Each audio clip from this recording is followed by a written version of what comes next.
I can't even get the flick again, but I'm not even gonna try. But what do I normally say to start these videos? So it's been so long I ain't even started the video. I don't even know what it is. It's Daily Boy back again with another one for you. Took a long vacation, you know, just chilling, do my own thing. I went back to the motherland and did some things out there and came back. And to be honest, I'm just like, I'll make a video whenever I can, and that's it. So, I mean, I got lots of topics I want to talk about, but today I'm gonna make this one about abortion, and I'm gonna just come off the dome with this one and talk to you guys about it. Yo, abortion is a mad sticky topic to talk about in general. Feels like I haven't gotten into any trouble for anything I've said, aside from maybe some people getting a little mad at me, or maybe some people silently disagreeing with me and not really rocking with me for my views or something like that. Other than that, no trouble, right? Like Canada is known for having sort of a climate of like, sort of like what they would consider hate speech, but there's a lot of rules around how, like, what certain organizations and their own rules on things. I think you guys seen the Coke can thing recently, where apparently I didn't try it myself. I just saw some content creators saying that you could put anything on the Coke can when you customize the Coke can, even dissing Jesus or praising Satan, but you cannot put anything on there praising Jesus or saying Jesus is good or something like that. You could put Allah is good. You could put all this other stuff. So and then you think about that. That might not be a governmental issue. That might just be a policy within Coke itself, or like some individual working in this particular department, or in the tech division that built the website. I don't know, right? In the machines that like prints the marks on the Coke can. That might be the case, right? So there's all these different policies and whatnot, but you would hear of things getting tagged as free as hate speech, and generally the way I see it is it always goes against the Christian grain essentially, and I see that as because Christianity is true and the devil is really the quote unquote God of this earth. And, sometimes he bucks up against us talking about certain things. This is one of those type of things, right? Like you rarely hear anyone talk about these type of topics. You'll see maybe street preachers challenging people. You'll see certain people debating in the limelight about this issue. It is a huge, huge issue. It is one that like really gets into people's skin. You know what I mean? Essentially, if you take my view, excuse me, you take my view on this, I would just come out the gate and say, in my view, abortion is murder. It's the way to put this is the like willing taking of an innocent life, like the act of willingly taking the life of an innocent person. And so that would mean that that's murder. That would really kind of, if you're telling someone they did such a heinous act against such a vulnerable thing, which is like a baby, like a little tiny in the most vulnerable state of their life, when they really need protection and all this other stuff, it can get someone very irate at that. And I don't know, people just kind of manifest around this whole thing, you know what I mean? Probably one of the first things I want to say is there's this idea of abortion that is tied to human sacrifice and babies like being sacrificed. And you look throughout history, throughout the Bible, throughout the stories of this, it's a demon, but it's really called Baal. You know what I mean? Also believe this demon is also worshipped as God today by many people. And so at the top levels, there's a satanic regime, there's a plot, there's a whole, there's a commanding level in the spirit realm of demonic activity that is leading these infrastructures and these thought spears that leads to the death and the killing and the murder of people and individuals in this way, and it is a human sacrifice thing that's happening at that level. Now, in the in between level, there's people who run governments and agencies and stuff like that, and they might a lot of politicians and people like this, they really don't care about policies or you, and you could see it all over the place. Like you check, like if you go to the Democratic like party, and you look at the Democrats like years ago, and you look at compare their views now, and you look at like Obama and Hillary Clinton, and what I mean, all these other Democratic parties before, and you look at their views on certain things, it's pretty similar to the views of the Republicans now, and it's like the tables flip over. And what I noticed with these type of things is policymakers. A lot of people are just they just want your votes. They just want to get into power. And they'll say whatever, right? So, you know, let's just put it this way: Donald Trump running for election in this past election cycle, was dealing with the border. Now, I actually believe he does actually genuinely care about the border, but let's set that aside, right? Let's say he doesn't care about the border, but here's a big opening gap in the Democratic Party's like defense, essentially, right? Lots of people care about who's coming across the border. Lots of things about like an unsecured border feels very, vulnerable to a lot of Americans. So he was going to run on policies. He's going to run on the border. Oh, look at Joe Biden. He's not taking care of the border, right? Joe Biden in his presidency, had inflation to about 9% at some point, right? Very high inflation rate just after the Donald Trump, you know, previous presidency. And, you know, they didn't really run on affordability at the time. Now that Trump is in power, they're running on affordability, meaning what? Politicians are trying to lobby for your votes, and so they'll say whatever they pander to whatever audience they can stir up, whatever issues they can latch on to kind of, stir you emotionally, to get into the limelight, to get seen, to get onto the media, to get elected. And so I don't know if they really care, nor are they qualified, you know what I mean, to make decisions about, you know, uh, certain things, right? They're not biologists, they don't understand. They're not philosophers, they're not. So, I mean, everybody's a philosopher to some degree, but they're not. It's not their profession, and so they don't even.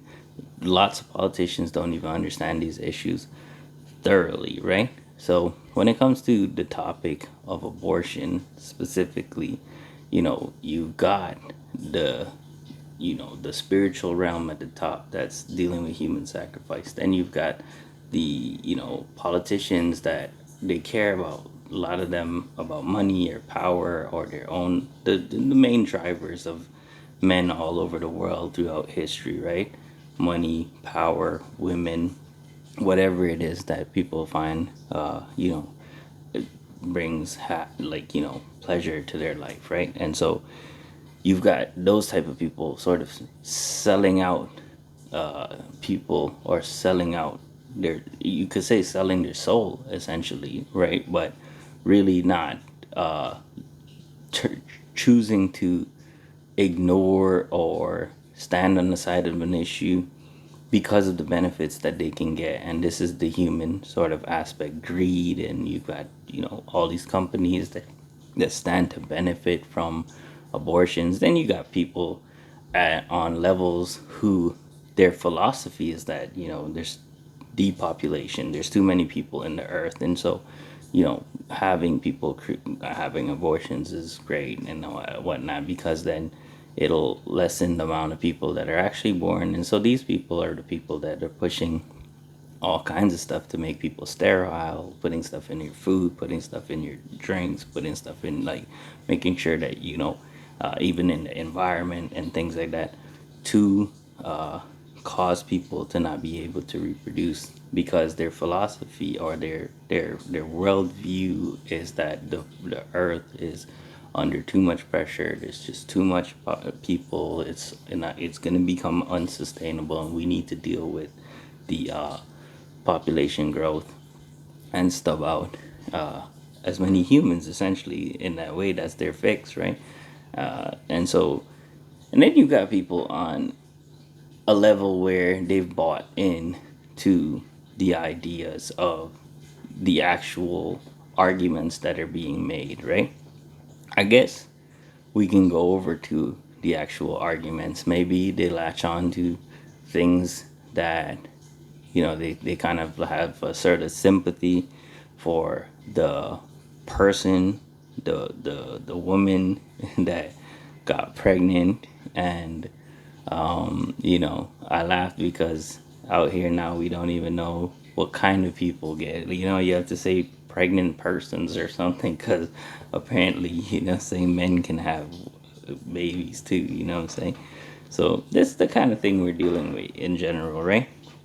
And so you got people who have actually bought into these arguments, and no doubt there is a level of thinking about, hey, a young girl who's just got pregnant, she made a mistake, she slept with someone, she had a moment of lapse, and she doesn't really want to be with this guy, or she doesn't really know this guy that well, and she's not sure, not sure they're ready for a child, they want to make sure their future is secure and whatnot. And so there's a level of sympathy for that. I think that where it goes wrong is, does that justify the act of, if this is indeed murder, or, the taking of an innocent human being's life, if the intentional ending of a human being's life, an innocent human being's life, if in fact that's what's happening here, then, you know, is your comfort really, is that really the argument that you want to hang on to? Is there really, the thing that, it seems kind of like a bad sort of set of priorities, where you're going to prioritize the fact that you want to go to college, or the fact, that seems like, and so you're going to take someone's life. Now, the discussion is really framed around whether it is the innocent taking of a human being's life or not. That's really where the discussion is at, because on the popular level, this is where we're all at, is on this popular level, right? And on the popular level, there's discussions, and many pro-abortionists, or what they call pro-choice. Interesting phrase, pro-choice, because in the pro-choice movement, the men don't have a choice. They don't have a say in what happens or not. But if you have the baby, though, the men, by the government, have to take care of the baby. It's not like, oh, he made a mistake and he didn't want the baby and she wanted, she gets all the choice here, right? So pro-choice is an interesting term, since the man doesn't have the other half of the person involved in creating the human being here doesn't have a choice in the matter, and the human being itself that is having their life ended does not have a choice. You know what I'm saying? It's really just a choice between a woman and her doctor. That's kind of the phrases that you'll hear over and over, right? And you know, I mean, let's let aside from, there are some men that, like, a woman probably wants to carry out the pregnancy to term, and they're forcing their women to have an abortion, and that also is another level of evil as well, right? Like, you have manipulative and controlling men out here that will do things like that, and that's a level of evil right there. People have to live with these type of things. I don't even care if you don't believe that this is murder or not, I will say that you live with that regret. The women that pretend like it's oh, it's no skin off my back. I had 4 abortions last week. Like, cap, bro, cap. You feel something inside your soul. You feel something inside your spirit. If we pry enough, you'll start to break down and cry and weep and be in tears, and your soul is getting darkened and black and like, you know what I'm saying?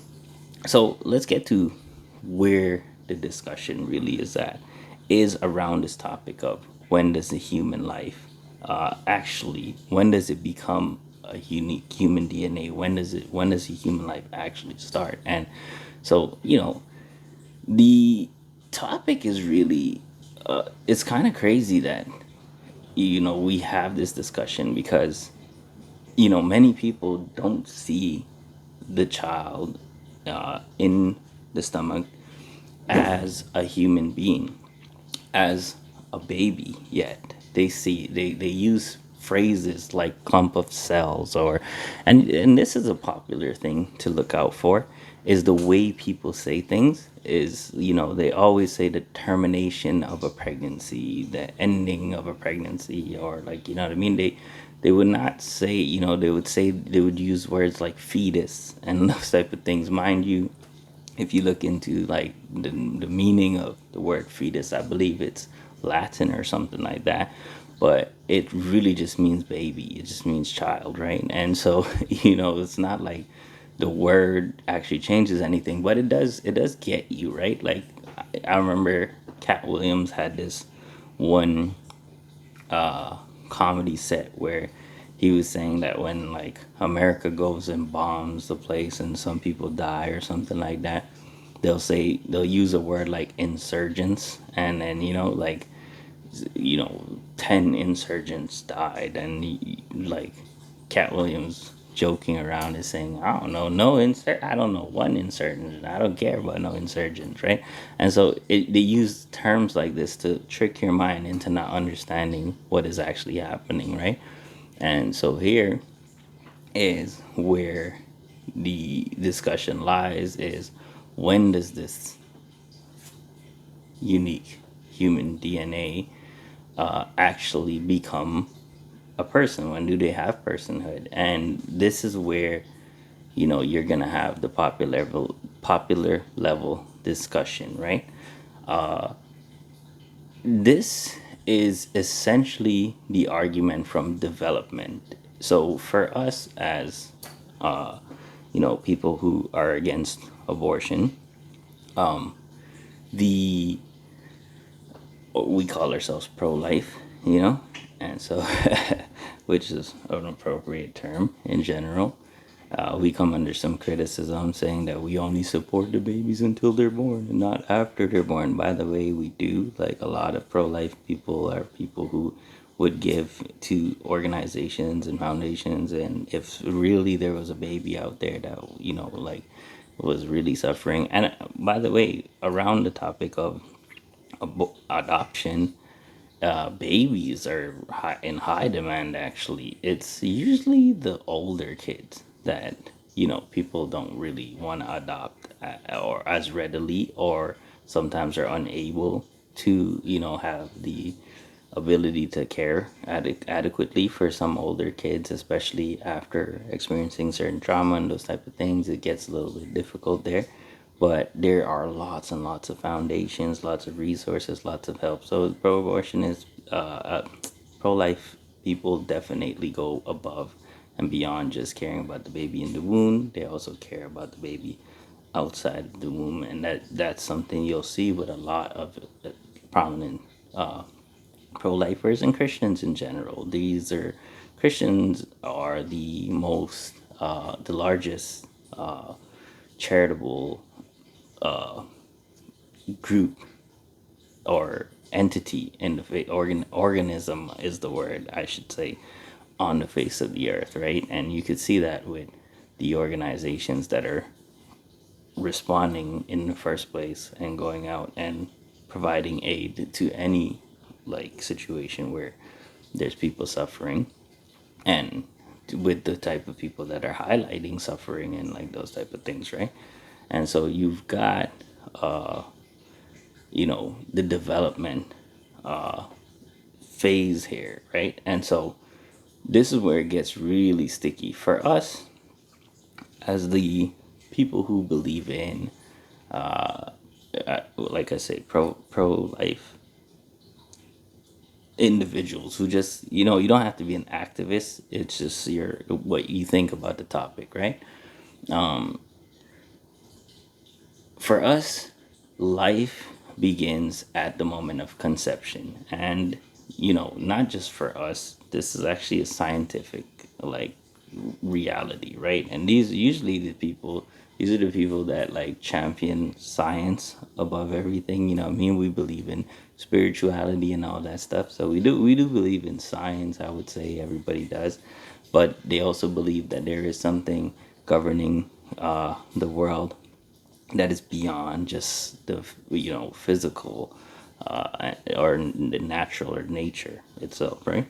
And so you've got these people who champion science, but yet when it comes to this issue, they choose not to trust the science because the science here is telling you that this is a unique human DNA from the moment of conception. You've got this incredible moment in the womb you can even observe under certain types of I don't know what kind of devices they use to see into the womb at this point, but they've observed like a flash of light at the moment that person becomes a person, and there is from that conception, from that that what we call conception, when the sperm meets the egg, and at that moment when they sort of become this one unit, uh, you've got a unique human DNA. Everything that creates a whole adult person after they're born and all through their life, as old as I am, I had all of that at the moment of conception, DNA wise, right? And so it's just a matter of, and this is human at this point, right? So it's a human baby, whether you want to call it a fetus, whether you want to call whatever you want to call zygote, I don't know what you want to call it, clump of cells. It's human in nature, and if it's left alone, it the natural course that it would take would be one that would develop into a full grown human being. Now, not to say they're not complications and things like that that can stop that, but this is the general natural, way that all humans are born, right? They all start off from the same point. They all kind of grow into, the different stages of life: first trimester, second trimester, third trimester, being born, even then on, right? And so the issue with the pro-abortion stances, that they can't really make up their mind. You know what I'm saying? And kudos to you if you're a person who is a pro-abortion person, right? And you have a cutoff. You're like, bro, 5 weeks cutoff. Like, you know what I'm saying? Soon as we get that first heartbeat cutoff, like, you know what I'm saying? Soon as you get, but lots of people can't define. Lots of people, when you get into this conversation, they don't want to put a cutoff. They're just like, oh, that's between a woman and her doctor. That's between a woman and her doctor. That's between a woman and her doctor, right? And you're saying, okay, bro, like, you think all the way up to there? Oh, that's between a woman and her doctor. Up to 9 months, oh, a woman and a doctor. What if a child is born outside of the womb and it's a failed abortion? You believe that we should keep them alive? Oh, a woman and her doctor. You know what I'm saying? So even after birth, some people support killing the baby here, as I'm going to phrase it, anyways. And so you've got the development, and you have really no agreement on when, within this development, people say heartbeat, some people say viability, some people say, what I mean, after this trimester, after that trimester. Some people are open for the whole shebang, and like anytime, even after the baby's born, if you don't really want it, you could just leave it, or they just put it in a jar and drown the baby, or you know what I'm saying, they leave it to die without giving it any assistance on the table. And there's stories of this actually happening in abortion clinics across the globe, essentially, right? And so, you know, that's the development argument, and that's where all of the tension is created. Because if you agree that this is a human being at the moment of conception, automatically you're like, okay, well, it follows logically that then this is an innocent human being, whether the human being came into existence by some nefarious terms or something like that.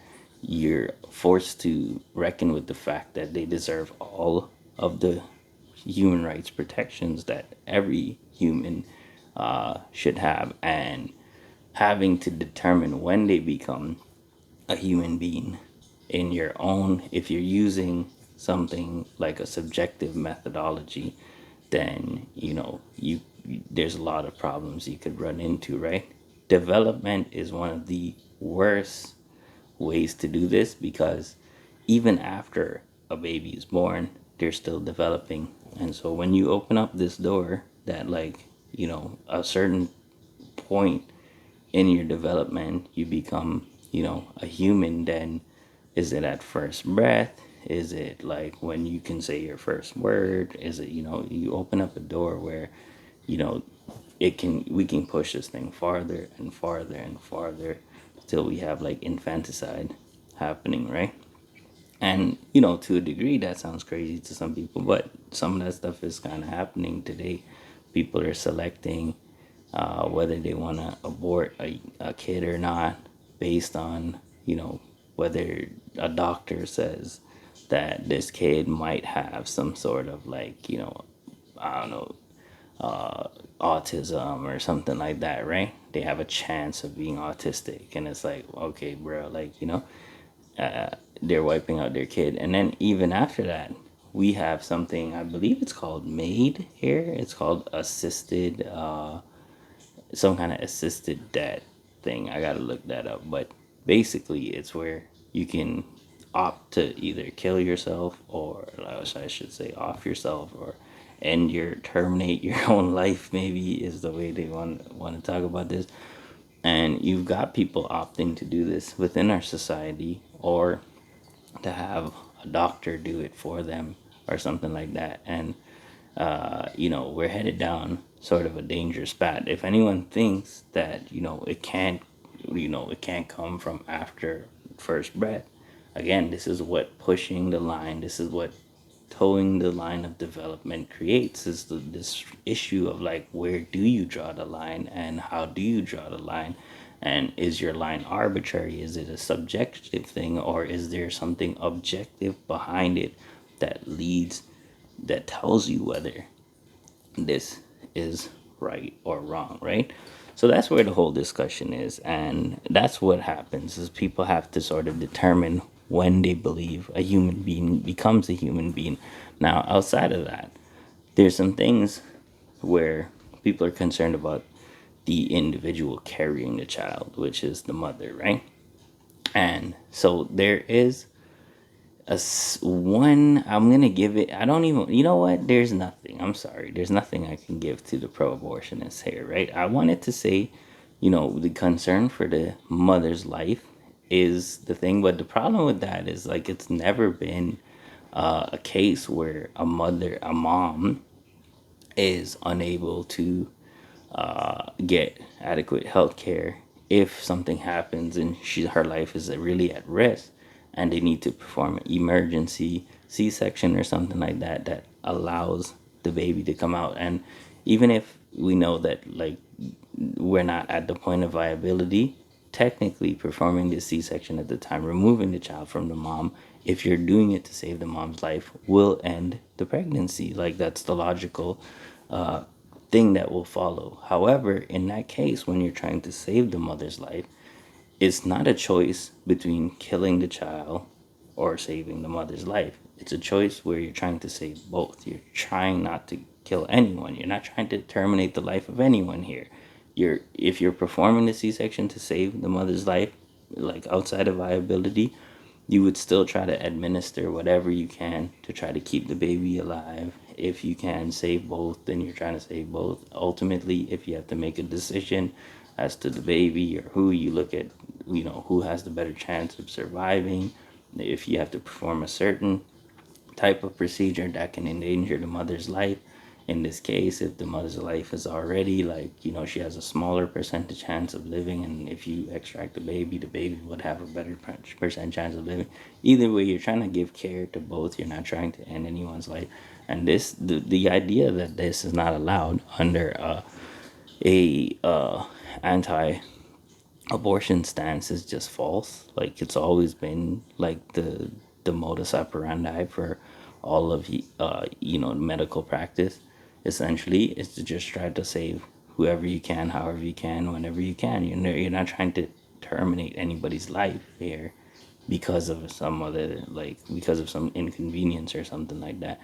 You're just trying to save a life, and that might in turn like lead to more people dying. So I don't know. You could picture an analogy where you're going to war and you're gonna have to fight, but ultimately, in this fight, people might die. But ultimately, the war is about creating peace and saving lives more. And so you might end up having to take a life. And that's a bad analogy because you're still intentionally taking a life here, but you can get the idea that you're not, your ultimate goal is to save as many people as possible, right? So that, I think that's a bad analogy because in at war you're actually targeting someone.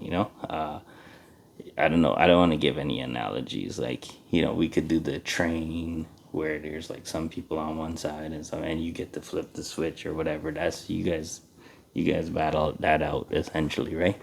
But I think you get the point here, right? Now, in the case of the mom, young women having kids or having unprotected sex, and like this leading to them having to reckon with what they're going to do if they indeed find themselves in a predicament where they're pregnant with a child and they're not really ready for this baby. There's lots of ways to go about this, essentially. I already mentioned one, which is you have to prioritize the life of the baby above, your own comfort and what you want. This is in the case that this is just an accidental. She willingly slept with someone. She accidentally got pregnant. Well, I don't know how, the word accidental even here. And, there's a lot to say about this stuff, right? Because even the term accidental, it's kind of like, it's a little bit crazy, right? Like, you're doing an act that leads to this result, and you don't expect that result. Like, if you're, what I mean? Like, you're like playing with fire, and you don't expect that you're gonna get burnt. Like, you know what I'm saying? And when you get burnt, now you're like, in this case, trying to unburn, and like it's like, you know, well, where's the accident here? You were like doing the act anyways. I get that maybe your intention wasn't to have a youth, but you know, and this is where this topic descends a little bit farther into, what is better for someone, because we think about it as, okay, this mom is now having this kid, right?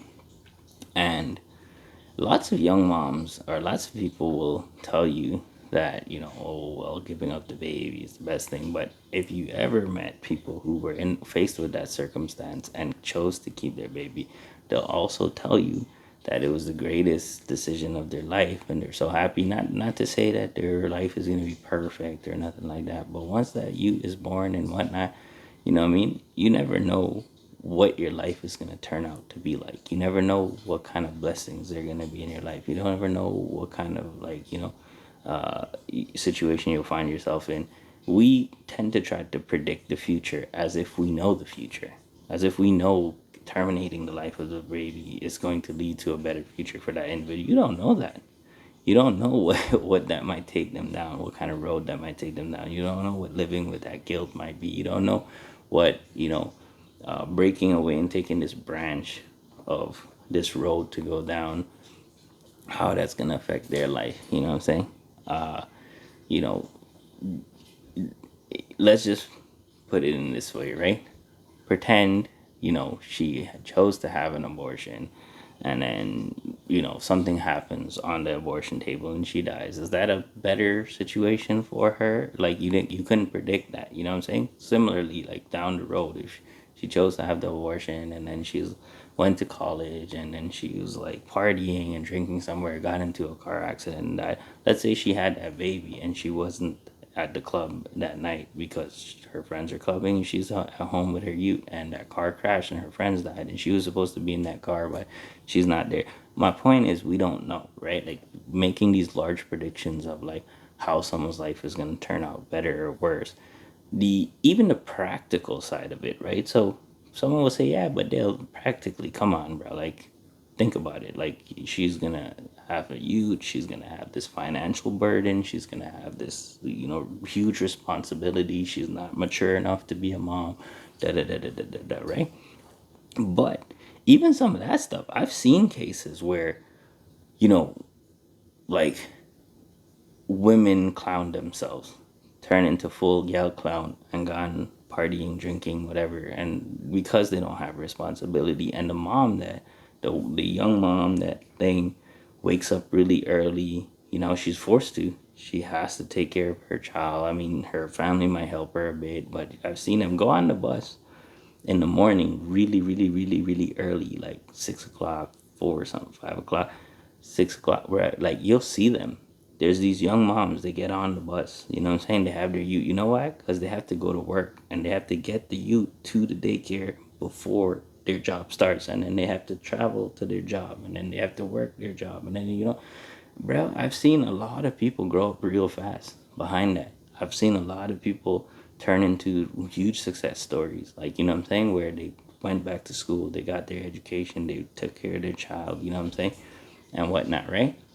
I'm not saying it's going to work that way all the time. My point is broadly saying that this is going to affect their life in a negative way is not a sure and true statement. And just as a believer, I believe that doing the right thing in any circumstance will ultimately, and cultivating a habit of doing the right thing in every circumstance is going to actually lead to a better outcome. I'll give you an example, right? Let's say it was bad. Let's say, every child mom, let's say you go through the statistics with Daily Boy and you're saying, look, bro, all the teen moms, this is where they're at in life. All the people who went and took the time and graduated and went to college, this is where they're at in life. Now, mind you, those statistics are not surefire because we would have to look at the other, you know, evaluations around that as well. Like, what about the teen mom that did continue to go to college, that did like graduate, that did take a course, that did, take some kind of program, that did become some kind of PSW, that did like, what I'm saying?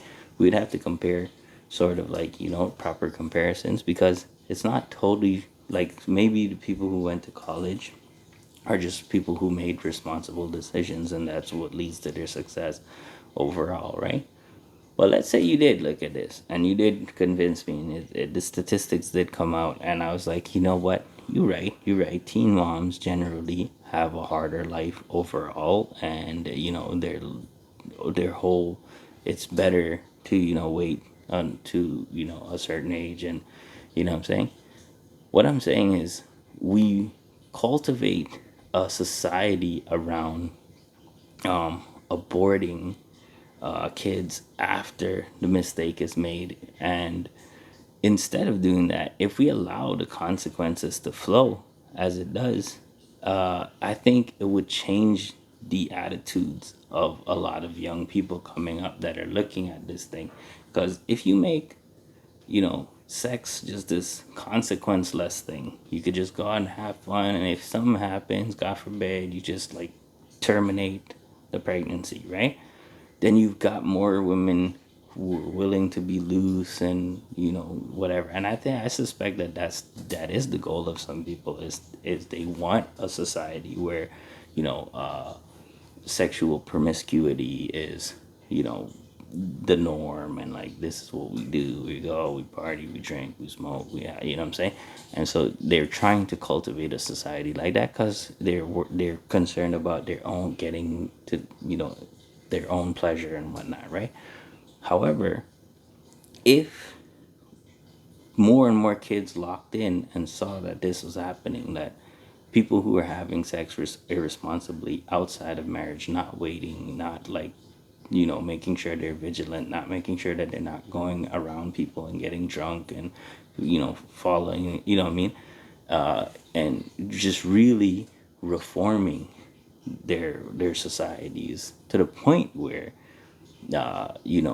they take this thing very seriously. They take the act of laying with someone very seriously, and it motivates more people. And so the generation that faces this head on, and the generation that follows, that looks at that and says, "Yo, we're not doing this." You know what I'm saying? This is something I don't hear people talking about around this topic, is reforming society to the point where people are serious about, you know, who they sleep with and when they sleep with someone. You know what I'm saying? And so, I think that ultimately leads to a better outcome for society as all is. You try to tell people, you try to warn them, and if they fail to heed the warning and this unfortunate circumstances that happens to them, is to let them go through the consequences of it. You know what I'm saying? Let them have to deal with it, and let it play out the way that it will play out. And when it does, it's going to serve as a standard for the youths that are looking at this and saying, okay, yeah, maybe celibacy is really important. Maybe I should really think about, like, which man I allow into my life and I'm intimate with in a certain way.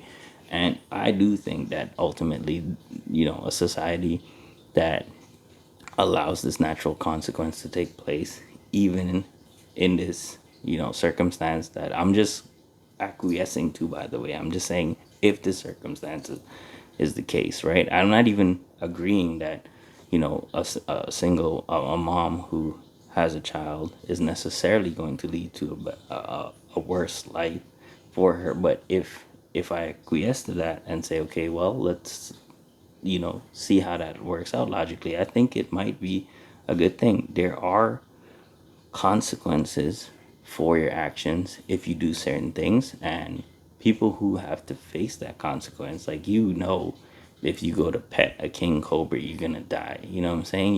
You can't run into the snake bush and running through, like, Snake Island in Guyana. Just, that's the pun. I was in Snake Island in Guyana, and not want to get bit. You know what I mean?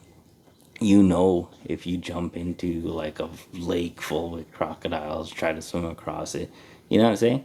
There's certain things we just don't do because we know that that leads to consequences. And so, the solution here is not to say let's inject every crocodile with something to where they're not gonna want to eat humans, or like let's kill all the crocodiles, like, you know what I'm saying, like, that are big enough to eat humans, like, you know what I'm saying. It's like, dog, don't go in the water with the crocodiles. And so here is, just reiterating that point, is I think ultimately it's better to teach people that there is real responsibility behind their choices of laying with people, and choosing to take sex as just a casual thing that you can just hook up with people, like, that you barely met or something like that. And I think that, like, having that as a reality is going to lead to better situations. We do want to talk about some of the things that I don't think we're going to get through a lot of this topic, because this is such a large topic and there's so much that's to be said. And the reason my videos are really long is I usually anticipate, like, all the objections, and I want to thoroughly go through every single objection that could possibly happen. Maybe we could make a part two or something like that, but I'm going to try to avoid that. The biggest thing that you'll hear, outside of what we already talked about, is what about the case of rape? You know what I'm saying? So if a woman is violated and forced to guard his will, her will, and I would like to start by saying usually this topic is disingenuine, a great litmus test of whether someone is being genuine when they ask this question. Usually, this is the first thing people will like meet you with. What if a woman is raped? What if blah blah blah blah, blah, right? And so, you know, the, usually if you ask them, okay, let's say I'm with you. Let's say I'm saying, okay, in the case of rape, right? We just say, okay, in those particular cases, which is like I think it's something like 1% of all abortions. It's like very minuscule of abortions, by the way. That's why I say the topic is disingenuine because it doesn't deal with like the 99 or the 98% of all abortions that are happening in the name of convenience, right? By the way, when they used to sacrifice these babies to these gods, they were fertility gods. It was usually done for prosperity.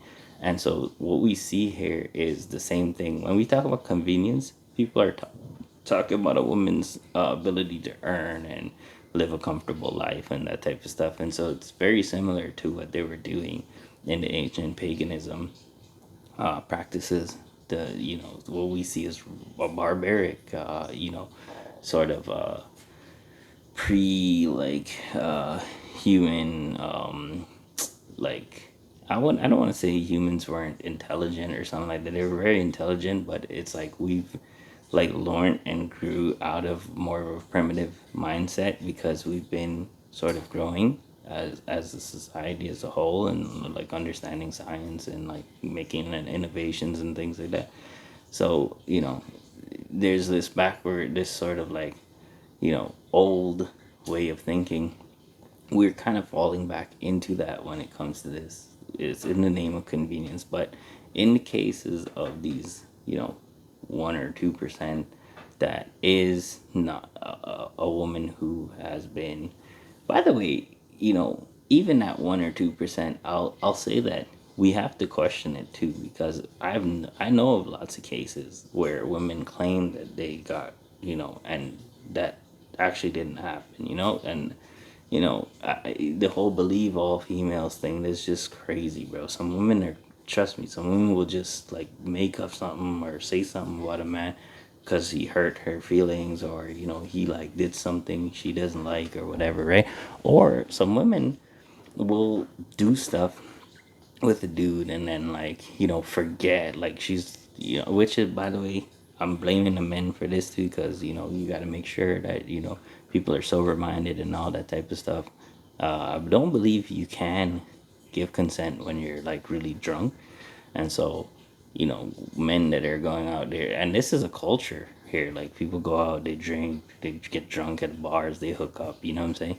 And so I believe that's all considered under that term, because a woman will just wake up in the morning, regret that she laid down with someone, and then say, "Oh, he raped me." You know what I'm saying? So even that would be, we would have to check it out. But let's go with the, 1%, let's say, right, or 2%, let's say, milk. Where this is genuinely what happened. If you ask that question to people, say, I'm going to go with you. I'm going to agree that in this case, it's okay, right? Which I don't agree, by the way. I still think it's the taking of an innocent human being's life. And I don't think that two evil, two wrongs make a right in this sense. And so I do think it's unfortunate that that happened. I do think that the person who committed the crime should be punished to the fifth degree of the law, and this will facilitate a society that's safe. If you don't think that's possible, there are places in the world where I've seen them, and like I have a friend of mine. It's my barber, actually, and big ups to him. Sometimes he watches the videos. He was telling me like where he's from, like is there's no crime, you know what I mean? And it's because they're so strict on crime. Like if you did something, if you stole someone's stuff or something like that, you're getting lynched, you know what I'm saying? It's like game over for you. And so he's saying nobody touches people's things, nobody does it, like you could leave your stuff anywhere, you could leave your chain, your gold, your money, wherever, like it's not existent. And there are places like that where tourist destinations and stuff like that, where they handle any criminal that touches a tourist because they rely on the tourist revenue for their country. They handle them very brutally, and so so having very stringent punishment for the man who commits the crime, I'm all about. Killing the baby that is born of like this unfortunate situation is another wild thing. Although, again, you do feel for the mother, and there are many cases of people who have had this happen and have had like youths that are existing. There's many people who are born of that happening. They were a baby created in that circumstance, and they're grateful for life now, and their mom is grateful for them in that case. And so that's a rock and a hard place. It's one of the most difficult things to deal with. It's a very emotional topic, and so when people bring that up, usually that's why they go to it, is because of that. But like I said, do the litmus test. Just see if you go with them and see if they would say, okay, well, we're willing to ban the 98% of abortions to facilitate, and we'll facilitate only that, just as a litmus test, right? And you'll see that most people, they're not being genuine when they're bringing this up because they still want the 98%. They're just using this as a tool to discredit or to sort of have a trump card in the conversation, essentially. However, dealing with the actual topic itself, right? I think I've kind of dealt with it already. uh you know yeah, I pretty much handled it, right? I said two wrong doesn't make a right, and I said that we ought to put in strict punishments for those who commit that crime, rather than over and above, you know, like terminating the life of the child that's innocent, that's in the womb.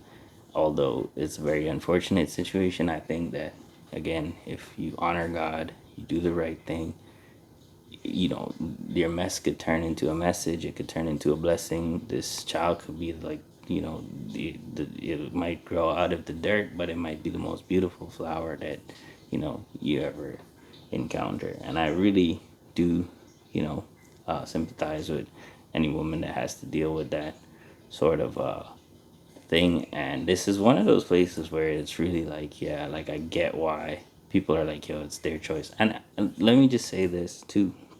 I do believe it is your choice, but I don't believe that you get to obfuscate consequences. Meaning, even like in the law, if the law allows it, then even though we, the pro-abortionists, are saying it's more murder, we're not faulting you in a way, right? Like we would say that what you're doing is wrong. However, we understand that you're growing up in a system that told you it's okay. We understand that you're growing up in a system that facilitated it. And so here, like, although you're maybe complacent, you're not totally guilty. You're also a victim of the system.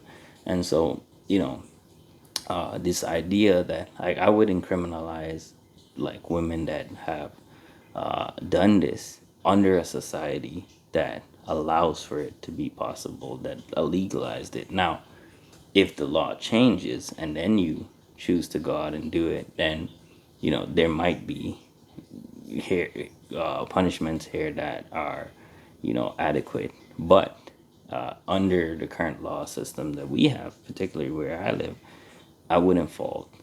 I would still fault the woman. What I'm saying is, I wouldn't, say that the law should hold them accountable in that case, because we have to work on the legislative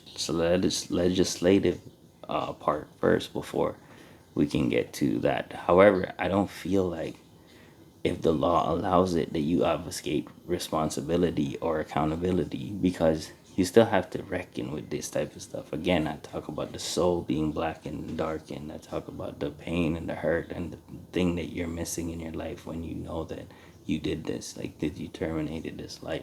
And I don't believe these women that like say that it doesn't bother them at all, or it never affected them. I think that it's hidden there deep into some crevice of their, at least most women that are empathetic. You know, I used to fish for a fish called a hasa, right? A hasa is a fish, and it's really like it's really, I think there's probably a scientific name for it. That's what we call it in Guyana, right? It's a fish that has the skeleton on the outside. However, fish are very, easily spooked. You walk close to the water, they're like gone. You know what I'm saying? And so whenever there's a nest though, where the mom fish is protecting the nest, if you go there, that hasa will splash at you, will try to bite you, all kind of things, right? And there's a natural instinct of a mom to just protect their child, and you could see this in nature. You know what I'm saying? Like snakes, all this type of stuff. They're afraid of people. They run away when you step on the scene. However, if they have a nest or babies there, you know what I'm saying? They'll attack you, they'll fight you with their life to save their youths. And I believe human moms are very similar to that. And I don't believe that you could do something like that and like not walk away with, a hole in your soul, essentially, right? And so, you know, I think I'm gonna I'm gonna kind of leave it there for now.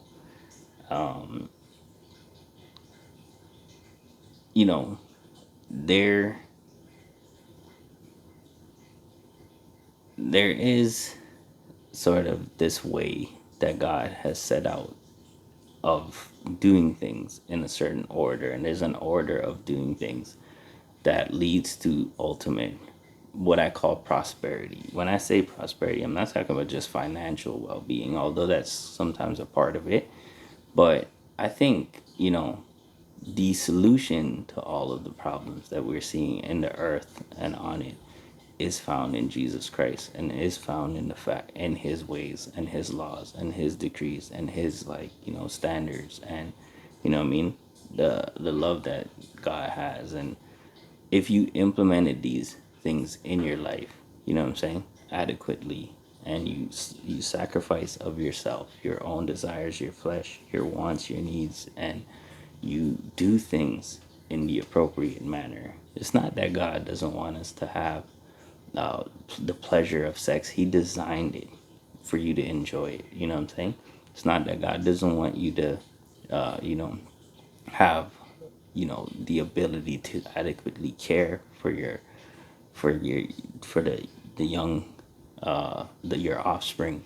He obviously calls us to be good stewards of everything that we have. And I have a video on population replacement, that there's a segment within population replacement that talks about, the deficit in the population,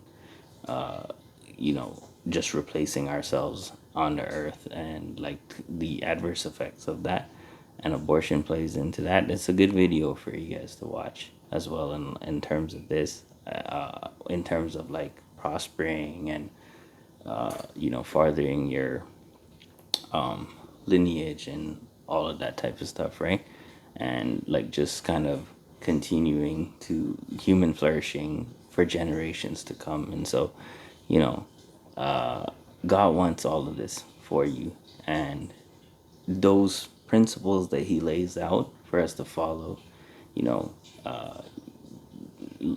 listening to your parents, and you know what I'm saying, it your parents that are godly, or that are instructing you in the ways of God, and following his laws and his decrees, and getting your, you know doing what you need to do to prepare yourself to have a family, ultimately waiting till the appropriate age, finding someone who is God fearing and loving as well, and like making sure that you keep yourself until you're in a situation where you're in a committed relationship with someone who is self-sacrificial, who loves God as well, who is, what I'm saying, a God-fearing individual, who is a man of God that will adequately take care of his family, and you know having that type of intimacy with that person, and ultimately creating a family that is safe, in a hedge